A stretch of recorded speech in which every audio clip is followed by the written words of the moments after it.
reading his lips. I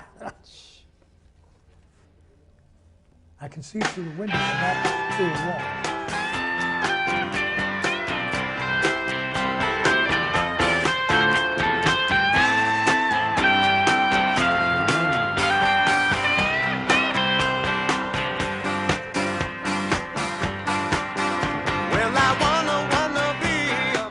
What are we doing with that old hippie Buzzy Linhart opening up our show? Transporter's my theme, but we got my friend Buzzy Linhart. Old hippies, Dr. Wood. Are you an old hippie? I was an old hippie. Okay, and Carolyn Rosen. I'm a little younger than that, Joe. I was in that era, Joe. You're right. I used Then to how do be, you put up with an old hippie? Well, we both have kind of the same social justice bent, so it kind of matched what we were doing, and we also were both in theater, which is where we met. I was a dancer at one time, and a friend of yours, Joe, Steve Nelson.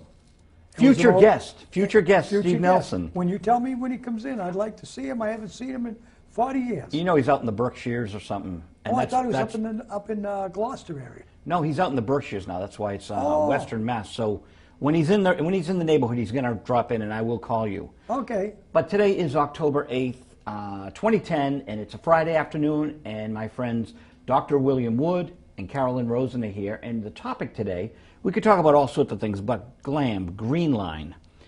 I especially want to know, and I'm going to open this by saying, I go to the concerts in Boston. I went to Ringo Starr, and I got on the Silver Line. And so here's where I'm coming from with the whole green line thing, and maybe you can enlighten us all, but the Silver Line has a dedicated road, but it's actually like a bus. Correct. And you go to it takes you right to the concert hall. And I'm wondering, like, wow, isn't there a room enough near the Amtrak to build a parallel track for a kind of green line bus, silver line bus, that can then split off into Medford Square onto the main roadway? Would that make sense? Oh, well, anything makes sense in regards to that, but the Green Line actually started because of a mitigation lawsuit that the Conservation Law Foundation brought against the state back before the Big Dig started. Oh. And it was part of essentially the mitigation to say that if we spend this much money on highway systems, we need to be guaranteed that there's other air quality benefits that are going to be provided outside of just the Boston area. We have to meet the Air Quality Clean Air Act. And so they sued the state, and the Green Line, which I think had been on plans for many, many years and just never really took on a life with this lawsuit. And we got involved in the Green Line because there was a group called the Beyond Leechmere Study Group, who had some representation of Medford, but not many people really knew who these folks were. And they were pushing for the Green Line to come to West Medford. Essentially, the lawsuit had it only coming to Ball Square in Somerville.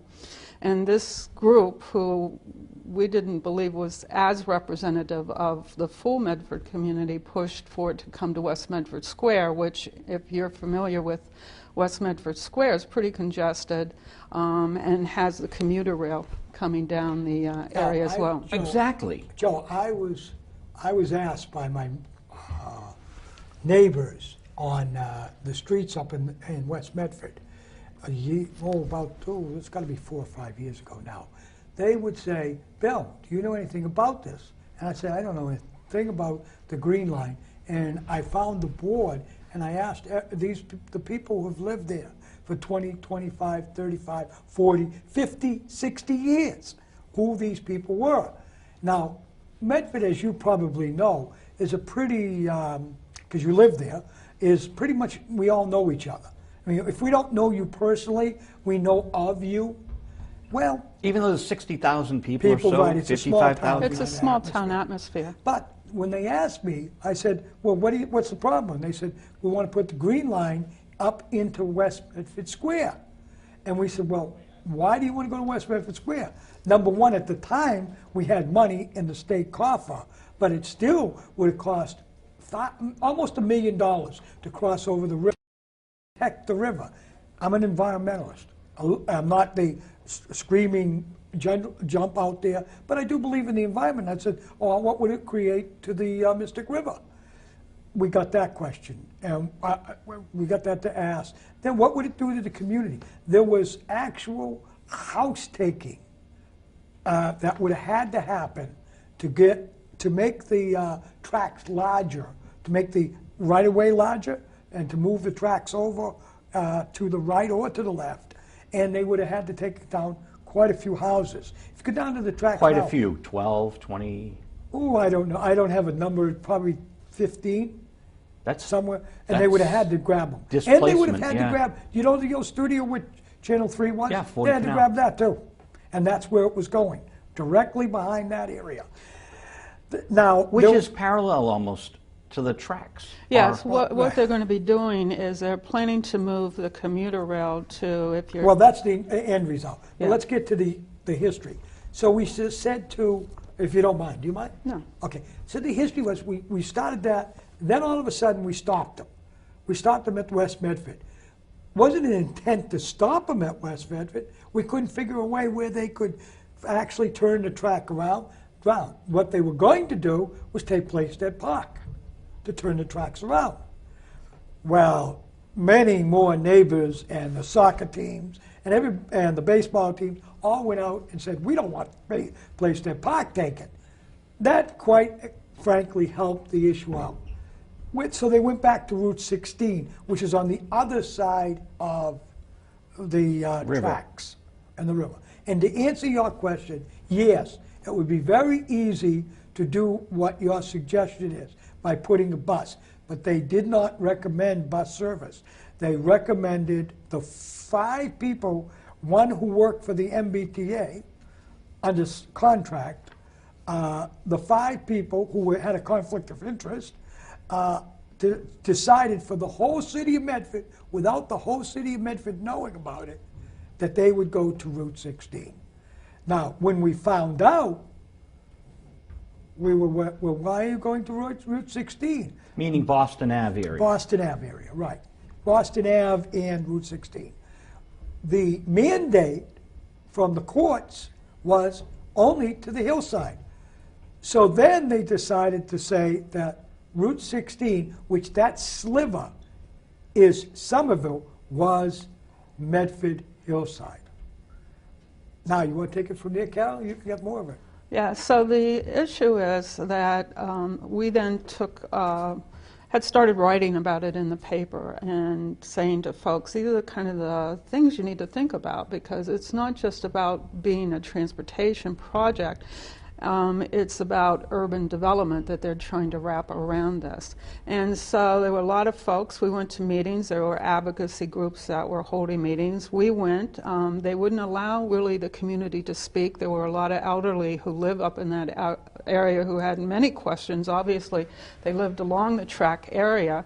And this group was really just denying them the ability to ask questions and get answers. Their agenda was more around the advocacy as opposed to really looking at the larger picture impacts and mitigation issues and what does this mean to the community at large. Any discussion? Yeah, it was basically, it's going to come and you to kind of deal with it. And so we had a lot of people come together who had read a lot of our writings in the paper about the issues that the city should consider, and asked us to come together as a group to help work with the abutters and other folks in the community to really make the process more transparent, disclosure, and also to act as a watchdog. So we created the Green Line Advisory Group for Medford. It's an educational group, which a lot of folks misinterpret. People, I think, are used to us and them mentality. Mm-hmm. And we're not against public transportation, but we do feel that you have to deal with the realities of what does a project like this mean to the quality of life of a community.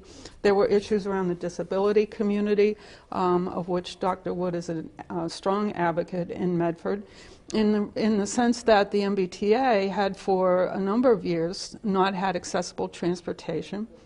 There is a disability lawsuit settlement that has been out there that the disability community won, and we were questioning, why are we spending money on a system when you haven't even got the old system up and running, fully accessible to people with disabilities.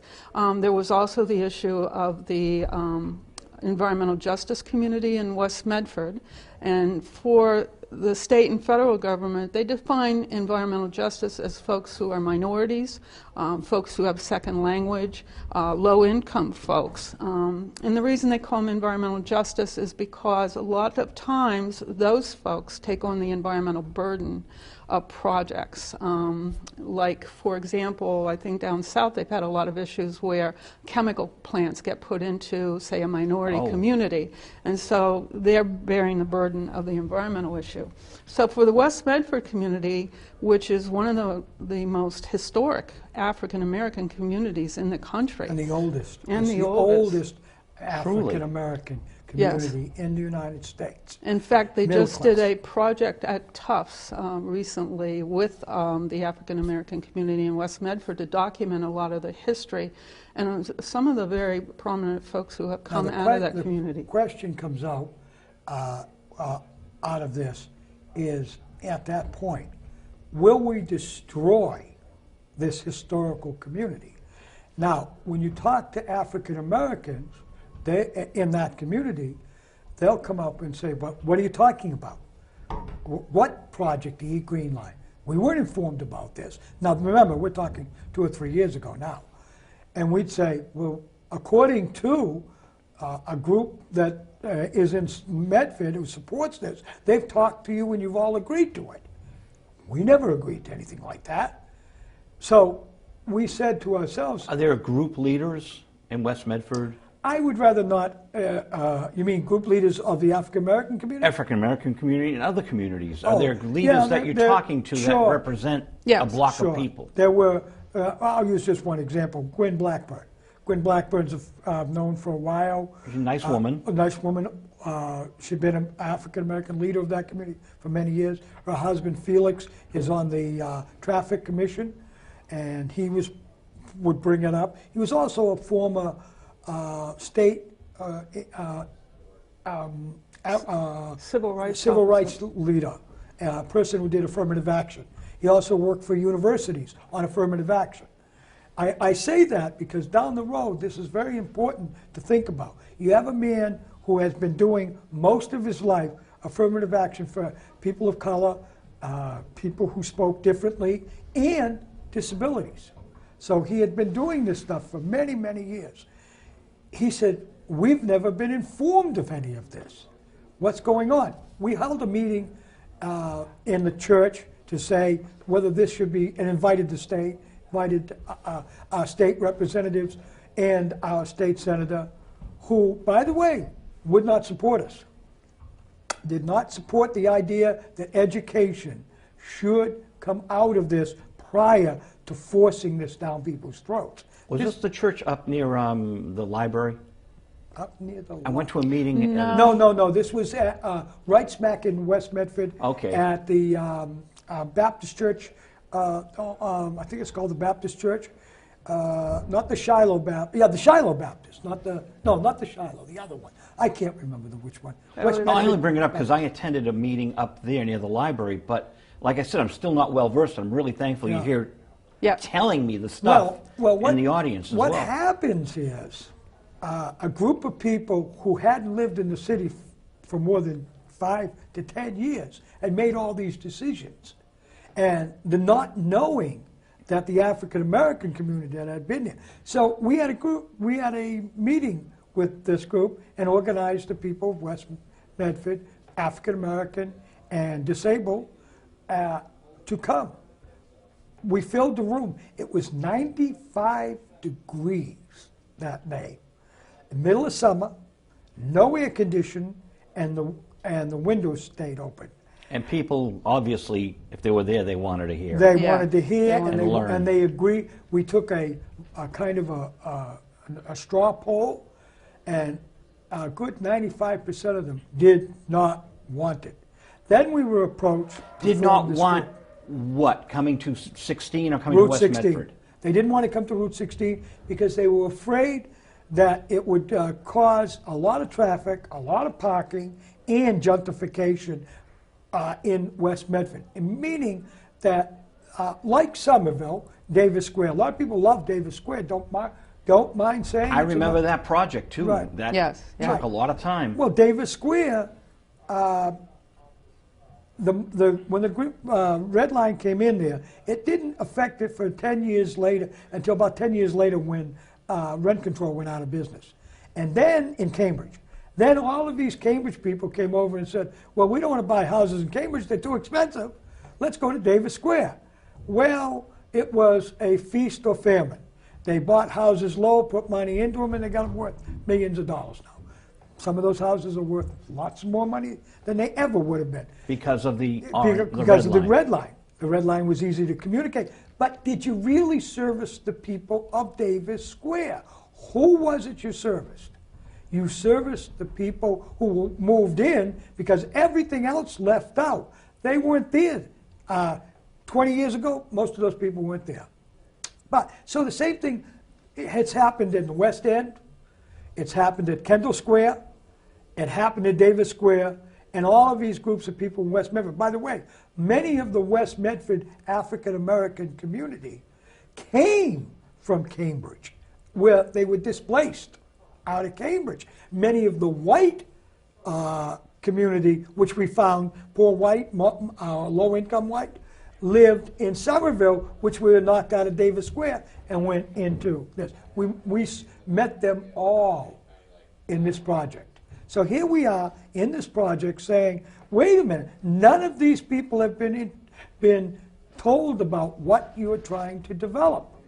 And many of them had homes along the line, Yep. because to get back to your one question, Joe, they were going to move, the plan was to move the commuter rail to, if you were coming, say, out of Medford or out of Winchester and you're coming towards Route 16, Okay. the commuter rail would be moved to your left, which means that you have an elderly housing program there, you have Whole Foods and so forth. We're more concerned about the Walkland Court housing program that's there, which has a lot of African American and disability population, low income living there.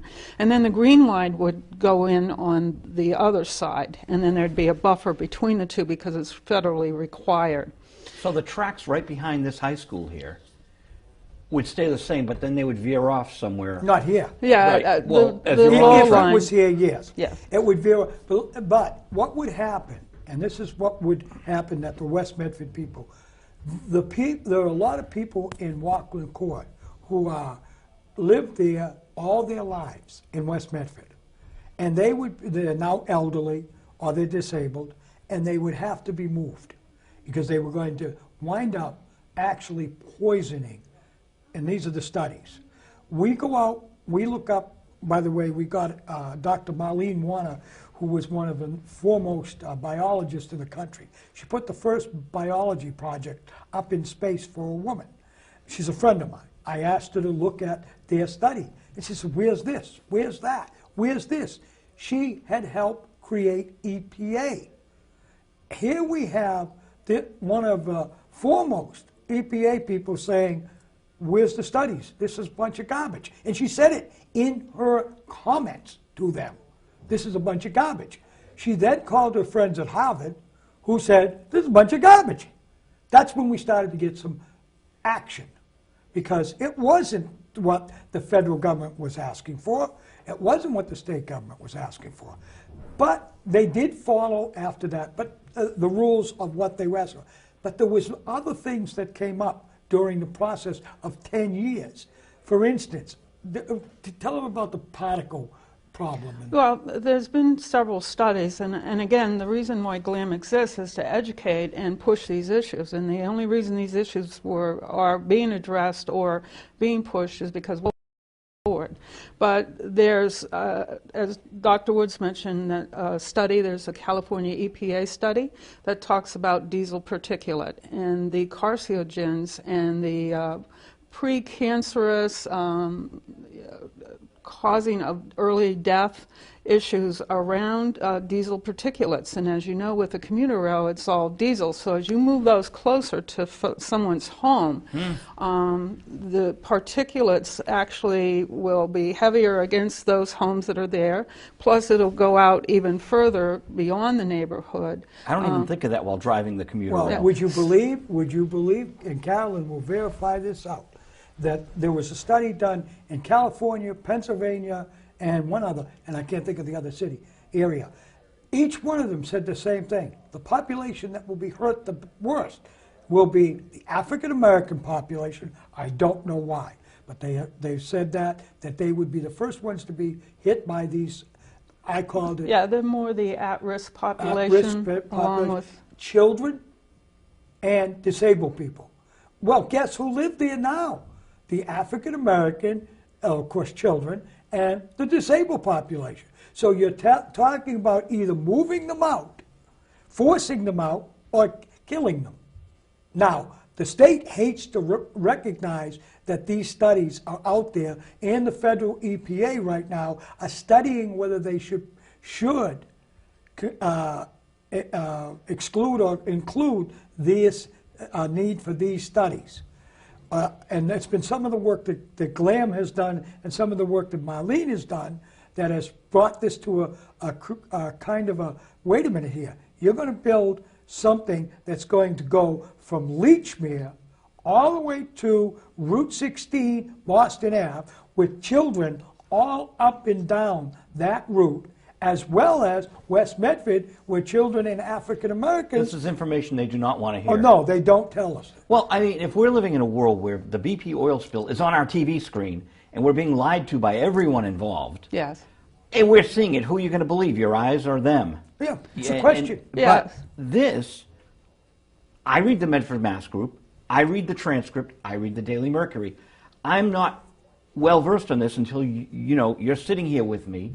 And which is important because now our whole audience in Somerville and Boston can actually hear this show.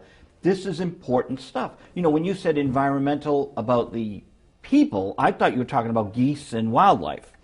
Well, that's another issue that also comes along with the Green Line, because from College Ave up to Route 16, there is a lot of woodland area, so there are animal habitats and so forth. Okay. So that's another issue that our butters have brought up to us, because one, having a woodland area has given the quality of life of a feel that kind of blocks the noise from the commuter rail, acts as a barrier to some of the diesel particulates.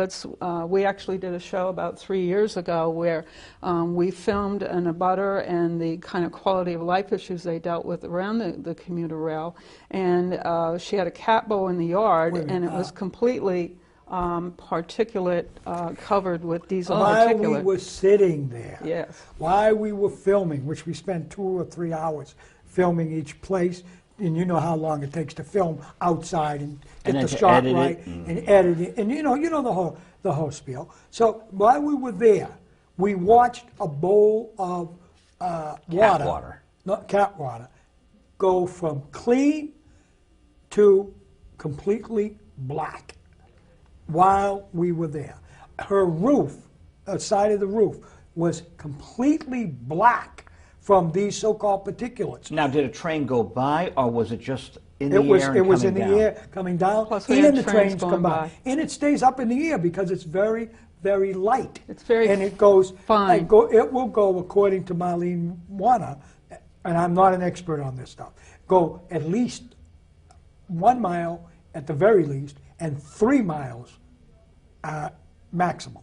So you got particulates that would go from, let's say, I'm trying to guess what 3 miles. Right to the Mystic Lakes? Well, all over the Mystic Lakes. You're going to have it in the Mystic River.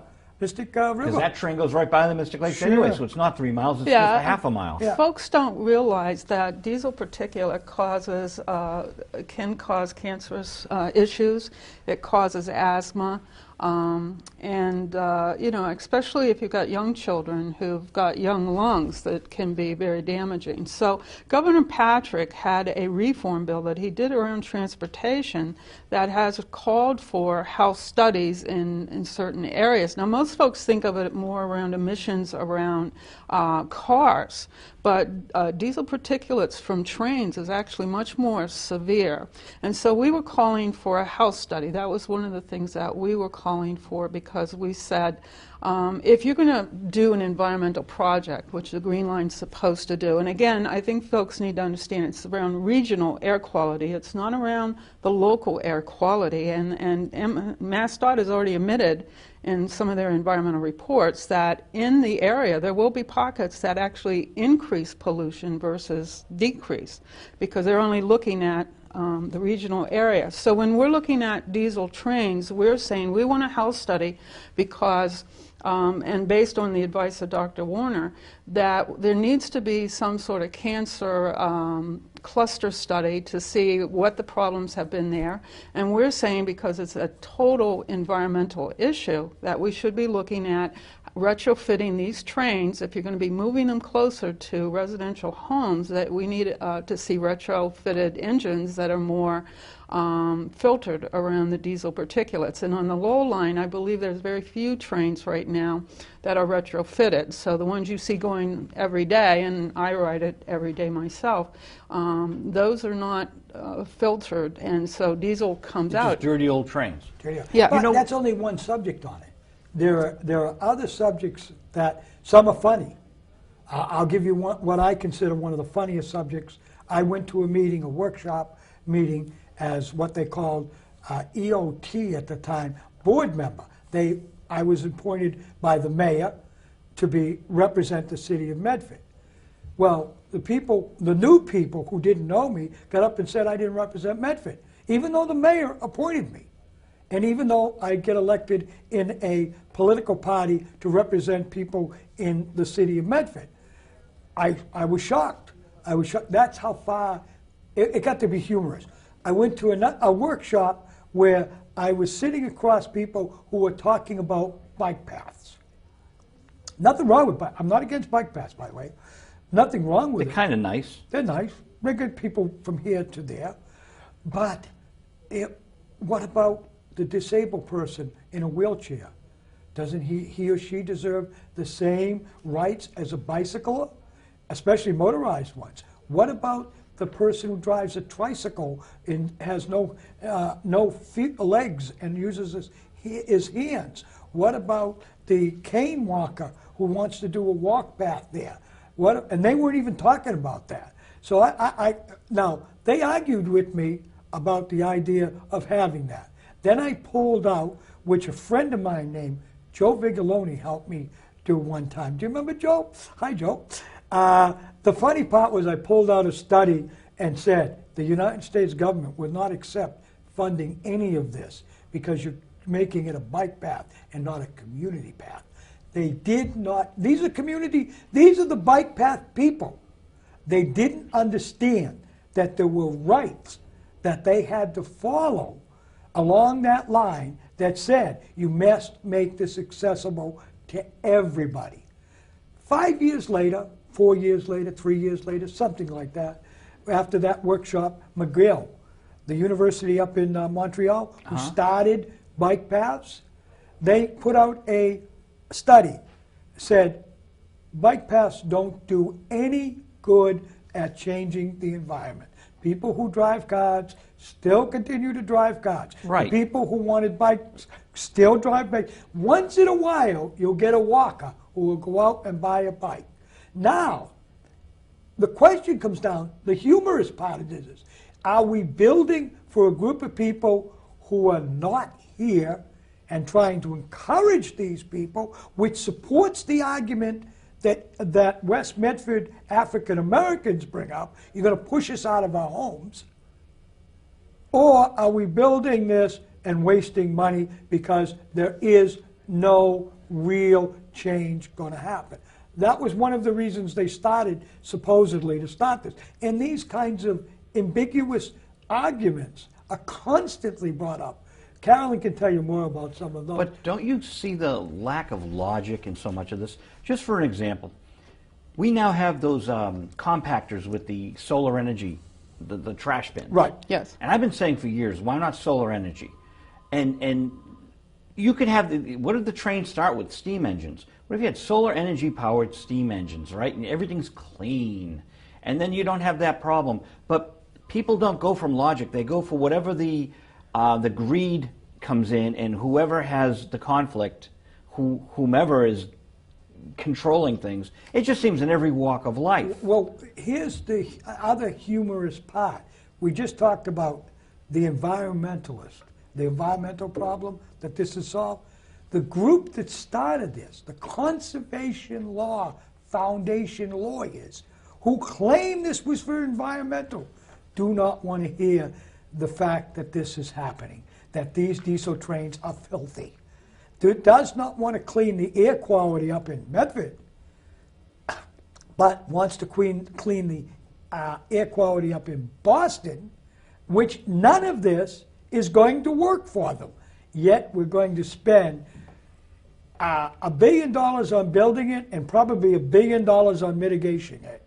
How do you get people to not only get the information, but to actually be like-minded and say, hey, this is for everyone, this helps everyone, instead of like there seems to be a big battle, like you said, us versus them. That's why we started the groups, because in that group, by the way, we have Democrats, we have Republicans, we have disabled people, we have African Americans, we have people who support the Green Line, we have people who don't support it at all, people who supported stopping it at Ball Square, people who wanted it to belong to Winchester.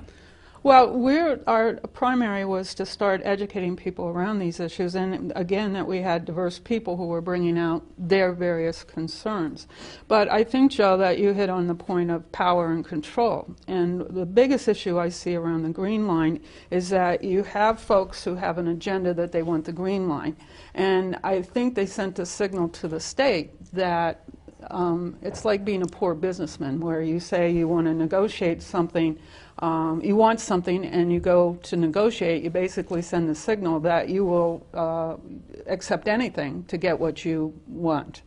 And what our position has been is that we're not against the Green Line. We can see the benefit of public transportation, but this project is much wider than that. It's around land use and development and economic development. When you start getting into that kind of realm, you have to be able to come to the table and be willing to walk away if you don't get the proper kind of things that you need. And so the state kind of glommed onto this group, because you got to understand they're under pressure to build this. And this group is supporting them. And so they use them as their conduits to sell the project. We're, on the other hand, saying we would like to see the project, and we understand there would be a consensus to probably go to Tufts University, because people see the benefit for both Tufts and for some of the community. But there's mitigation issues around the project that have to be addressed before anyone can feel comfortable. I'm not going to buy a product unless I've seen something that tells me what it's actually going to provide me. And right now the state is selling the candy, what I call the candy, but they're not talking about what the cavities may be. And so right now where the Green Line is the state can only afford to build to College Ave in Tufts University. And they also say that meets the mandate of the legal SIP requirement, which we agree to. But again, there's no one really looking at the cost of the project. It's, as Dr. Wood said, they're projecting right now about $1 billion. And that has... Without mitigation. Without and mitigation. And we saw with the Big Dig how the $1 billion turns into... Yeah, well, the other thing about the Big Dig project is around the design-build model, which they used, which essentially the state, as I read some objective analysis around it, is that the state basically walked away from the management of the project, left it to Parsons Brinkerhoff, because they were the single contractor who went from engineering to construction to where we are today. And so that's what they're planning for the Green Line, is a similar contract. all right? And we've already seen it doesn't work. Well, and you've also seen that recently the MassDOT board turned down Parsons Brinkerhoff. The contractor I who didn't see that. were working with MassDOT actually were subcontracting a lot of the study work that we've seen so far with Parsons Brinkerhoff, and the public didn't realize this. Then the contractor came back recently to give them an extraordinary $24 million contract to start the preliminary engineering and build of this project. And that's when they ran into a public relations issue, because everyone was saying, why are we awarding a huge lucrative contract to a firm who got us into the problem that we had with the big dig, water leaks, the and water ceiling leaks, falling, and so forth. And wasn't again, there isn't was that no a conflict? accountability. It's accountability and conflict of interest too. And that's brought up another question to us. We called the GLAM as GLAM. Oh, by the way, we're recognized by the federal government as one of the only disabled groups in the country that is working on transportation. We're a major transportation group for disabled people because we have such a large disabled population in our group. So we looked at it and said, well, if this is an ethical problem or an accountability problem, is it accountability that the people who are doing the design and work, which are will be considered employees of the state, wouldn't they need to file some form of what do you call Conflict it? of interest Conflict of disclosure. interest problems, ethics problems? So we called the Ethics Commission. No, first we called the Attorney General's office. Attorney General's office says, look, we don't handle that. It's the Ethics Commission, but we agree with what the Ethics Commission will state. So we called the Ethics Commission. The Ethics Commission said, of course they have to file. Everybody else has to. What are they new for? So we get up at a public meeting, which I don't know if you were at that meeting, but we were set up and said... I haven't been going to them. Okay, so we sent them a letter and publicly asked, are you going to file a conflict of interest? They go back to their attorneys and say, their attorneys say they don't have to because they're not part of the state. Wait a minute. There's a person on that committee who has claimed he's going to do business with them. The same idea as what they turned down. There's a person on there who is a designer who may, an architectural designer, who may be wanting to do business with them. Excuse me, this conflict of interest could come down in 5 years when they really build this, and we could look back at this so-called transparency. So Carolyn came up with the idea, where is the change in DOT, the reform? This is supposed to be reform. Reform to me means... DOT, Department of Transportation? Yes. Reform means, to me, more transparency, more accountability, more openness. Instead, they circle around the wagons and say, we're going to have less accountability, less transparency, and we are not going to let them sign, what do you call it, sheets? Disclosure sheets for ethics violations. I mean, and guess what? What do? The only thing you can go back and say is the ethics committee is no longer considered the ethics committee. That any state project gets to make up their mind what is ethically right and what is ethically wrong. It would appear that way. It would appear that way. And the reason that's important, Joe, is because, and I kind of drive back to this point around the fact that the state is using land use design to justify what they call the reason for building the Green Line. Now, outside of just the lawsuit, but also in regards to building economic development. And what that means is that the state can come in anywhere along the Green Line and they can decide they want to put what they call transit-oriented development, which is called smart growth by other names. And they can decide they want to come in and purchase this property around the Green Line and then sell it off to a developer to decide put either a large-scale, small-scale TOD, but the community loses its control around the density of what is happening. And Medford is getting grouped in with Cambridge and Somerville, who are both high-density cities. We're not high-density, but they're using us in many ways to justify the ridership numbers with Tufts University.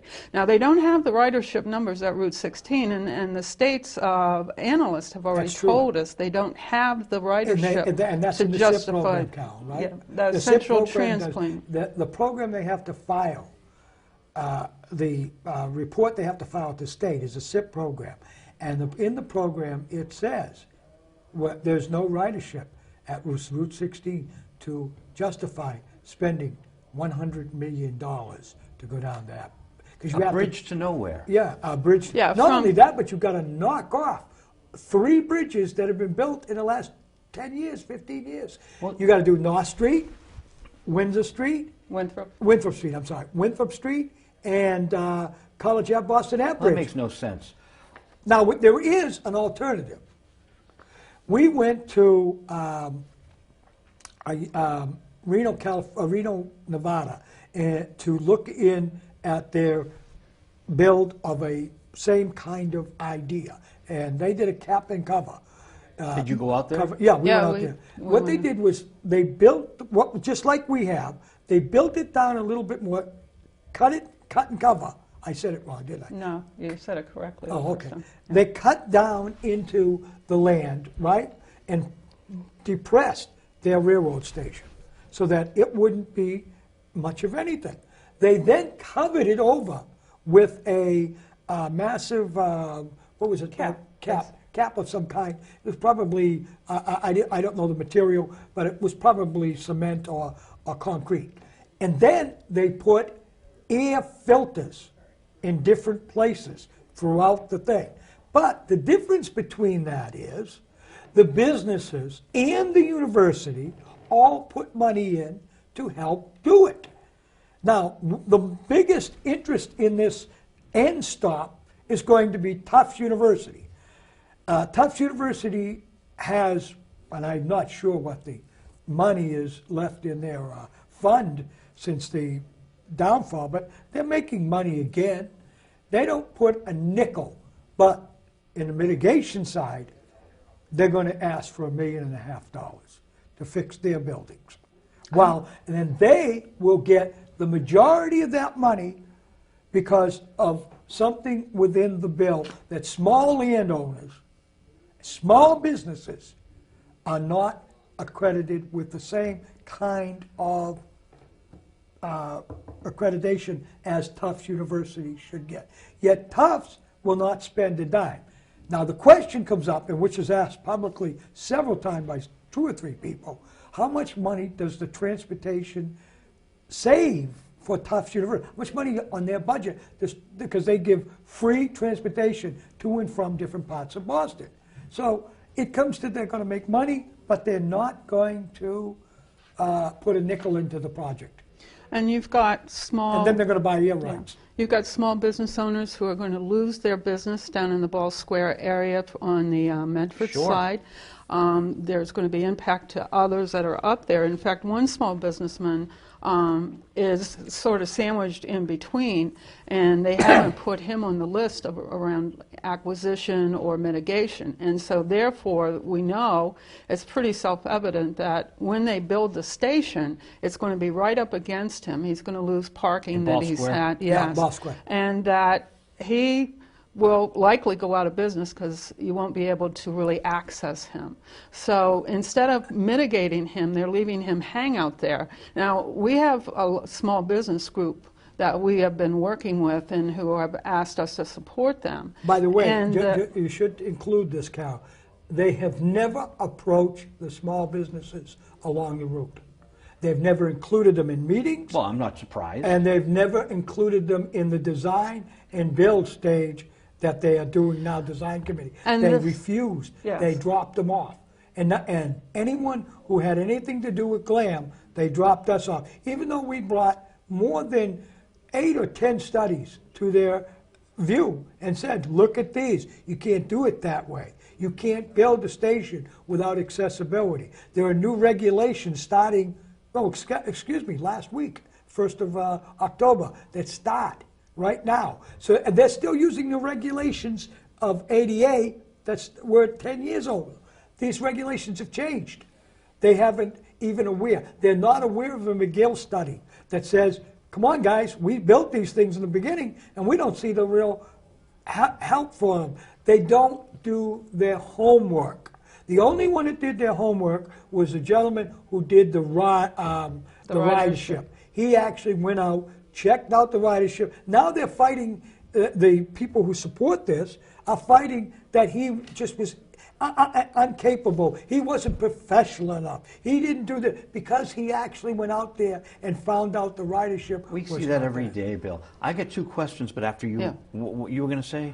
Well, we were talking about the small businesses, and the biggest issue we're fighting right now is that Mass DOT and the station design work group that they handpicked, which obviously are primarily advocates and transportation planners and land use designers, is that they're focusing on the station design, which, as Bill mentioned, has a lot of issues around accessibility, but also they're keeping the focus off the build side. So once these 30%, they get to a 30% design around stations, they're going to be moving into build, and the community's having no say or there's no transparency around that, even though we're trying to force the questions around mitigation. At some point, Joe, I mean, it gets to be that you've got to wonder around the cost efficiency around this. Now, from College Ave to Route 16, they put a worst case, what they called a worst case scenario on the table that would have cost the city of Medford almost $300,000 in property tax in terms of commercial businesses they were planning to take, and a lot of the mitigation of the housing along the way, which the mitigation is actually much severe from College Ave on up to Route 16. But they're not focusing on the build portion of this, and the community of Medford, I don't think Somerville fully understands the implications, although I think they're beginning to see that there's going to be a lot of land taking, not only for the transportation project, but for a lot of urban development. And for example, down in the Inner Belt, where they finally agreed on where they were going to move the maintenance facility, they have an 80-year-old family business that does wine and beer distribution that has 330 plus employees, that they're just going to take that right out to put the maintenance facility there because the city of Somerville negotiated that so they could do urban development over here. But they can't tell you how they're going to relocate that person, whether that business, whether they can. But we're going to lose revenue as a state. But the business itself wrote them a letter and said, we need special permits from certain cities to do this kind of business, and we're not going to get them in any other cities, and that's why we want to stay here. Not only did they knock out these 330, the state claimed there was only 3 employees there, and this is in writing now. Not only that, 3 out of 300. Out of 330. It's 1%. 1%. Oh, that's less than 1%. 1%, right. So here you got the state, who usually doesn't do its homework well, going in and saying, on one side of them, we're going to send people down to Route 16 for jobs. You know where Route 16 is, right? Oh, yeah. How many jobs are down there, Joe? 2, 3, maybe 4? Well, if you get into Cambridge, you got Alewife. Yeah, if you go that way, but we're not anywhere near Cambridge. Here are my two questions about that. No, wait a minute. You only got one last thing. Not only were they going to knock out that, but at one time, and I'm not still sure that there still isn't in there, they were talking about taking Billy Cummings' property down on Boston Ave, which would have lost 300 more to 500 more jobs with a new business that just moved in. And Elizabeth Grady building they were going to take, which would have lost another couple hundred. But they got powerful lawyers. Yes, well, they're fighting it. Of course they're fighting. That's why we have a delay. That's why Somerville now has a delay, and everybody's tried to blame Medford, but once we blame Medford, it started to happen in Somerville, and Somerville actually did create a year's worth of delay for them, because the Somerville people didn't want it where they were trying to put the maintenance center. Now, Walker Brothers doesn't want it and to lose their brother, their whole business down there. And most of this is being driven by Somerville, who seems to be getting a great deal of money from the Patrick administration for a lot of the Tufts development. University. They have huge development plans. I mean, pretty much they have a large urban development that they're putting on the table around Union Square, Somerville, which they're going to build a spur on the Green Line. If you go to the MaxPac site, which is across from the V&A, there's been a realtor who bought that property who completely had knocked down a huge neighborhood there. A lot of it had been old factories and so forth, but there's been a lot of issues around them coming in and redeveloping with a lot of condo units and on a sort of a 2 to 3 family neighborhood. And that property is owned in partnership by the Smith family in terms of the Kennedy-Smith relationship.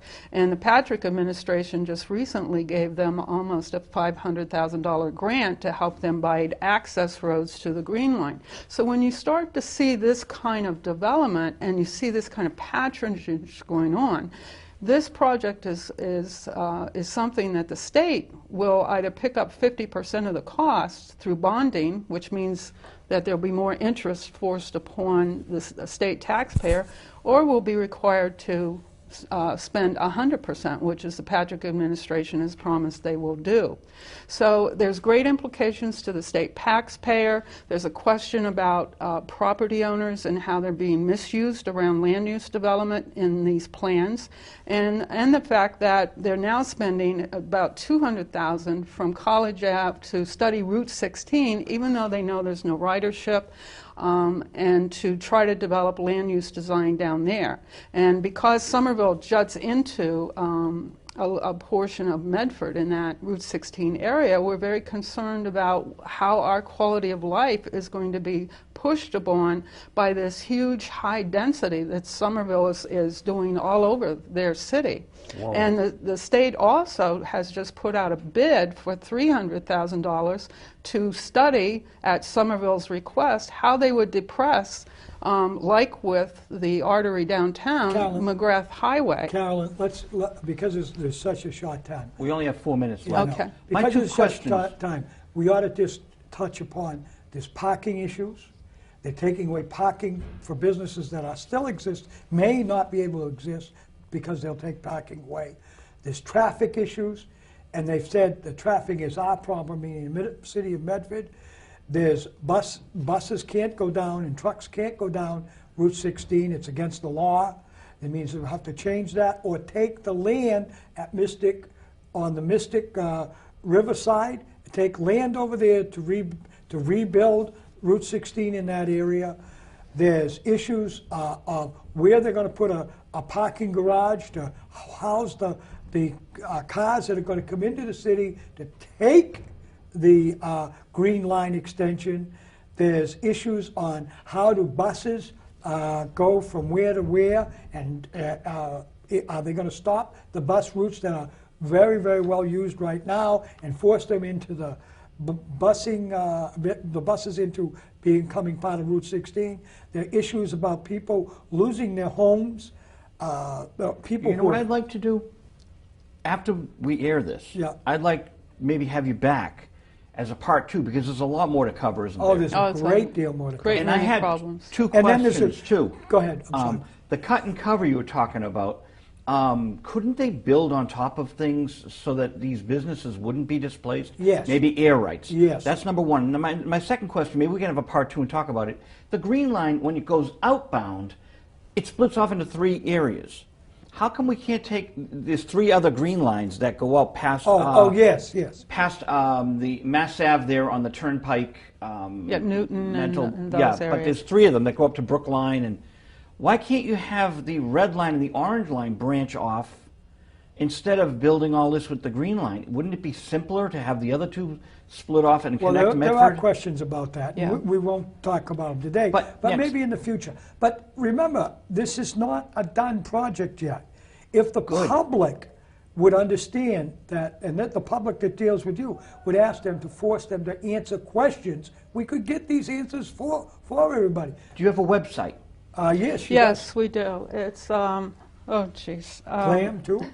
It's glam.medford at tripod.com. Glam.medford at tripod.com. If you're going to Google, do you put Glam Medford? Yeah. You can either use Greenline Advisory Greenline Committee Advisory or Glam. Committee. Yeah. Greenline Advisory Committee in Bing or Google or alltheweb.com. Dr. William Wood and Carolyn Rosen, this is great because there's so much information. I'm still getting my mind around it, but you've helped clarify a lot of things for me today, and I hope for our audience. I hope so too, Joe. And thank you for letting us come and talk. Oh, Yes. no, this We is an issue, appreciate it. important issue, and you people are great spokespeople for Medford. I appreciate all the work you do in our community. Great. Thank you Thank very you, much. Joe. You have, and we appreciate you too. And I appreciate WinCam and Joe LaRocca and Oh, yeah, Joe. Carolyn, 2 Carolyns and 2 Joes here today, and only 1 Bill. Hey, maybe they'll make me pay something. This is Visual Radio, and it's October 8th, Friday, 2010, and I'd love to have you back here at WinCam to talk about Greenline again. Great. Thank you. Thank you. I gave them the cut signal. I hope they understood.